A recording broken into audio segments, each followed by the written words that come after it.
2020 world cup super 8 Pakistan மற்றும் England. Pakistan toss win பண்ணி பேட்டிங்கை தேர்வு செய்தது. அதன்படி களம் இறங்கிய பாகிஸ்தான் அணி நிர்ணயிக்கப்பட்ட 20 ஓவருக்கு 164க்கு 9 விக்கெட்டு போயிடுச்சு. அதில் அதிகபட்சமாக ஃபர்ஹான் 64 ரன்கள் அடித்தார்.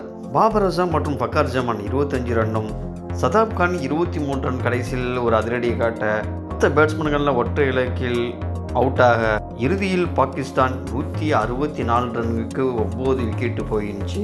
ஃபர்ஹானுடைய அதிரடி ஆட்டத்தால் பாகிஸ்தான் ஒரு கௌரவமான ஸ்கோர் எட்டியது.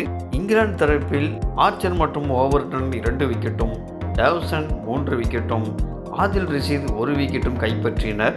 இது பாகிஸ்தானுக்கு முக்கியமான போட்டியாகும். ஏற்கனவே நியூசிலாந்துடன் மழையால் மேட்ச் கைவிடப்பட்டதால் இரு அணிகளுக்கும் ஒவ்வொரு பாயிண்ட் கொடுக்கப்பட்டது.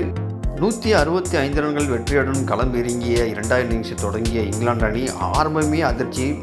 ஷஹீன் அஃப்ரிடி விஷயம் முதல் பந்திலேயே ஷார்ட் கீப்பரிடம் கேட்ச் கொடுத்து அவுட் ஆகி வெளியேற, அடுத்த வந்த கேப்டன் புரூக் பட்லரும் ஜோடி சேர்ந்து அற்புதமான இன்னிங்ஸை விளையாடினர்.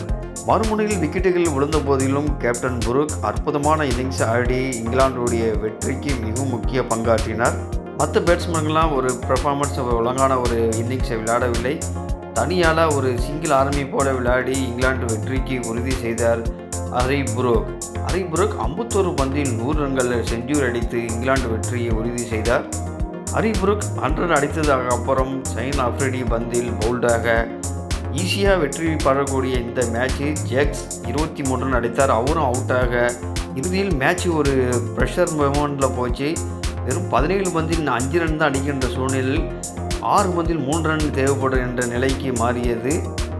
கடைசியில் ஆர்ச்சர் ஒரு 4 அடிக்க மிர்சா பந்தில் பாகிஸ்தான் தோல்வி உறுதியானது. இங்கிலாந்து 19.1 ஓவருக்கு வெற்றி பெற்றது.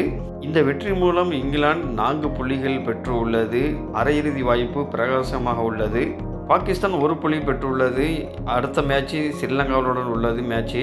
மற்ற அணிகளுடைய புள்ளி பட்டியலில் பொறுத்து தான் பாகிஸ்தான் அரையிறுதிக்கு போமா என்பதை தீர்மானிக்கப்படும் என்பது குறிப்பிடத்தக்கது.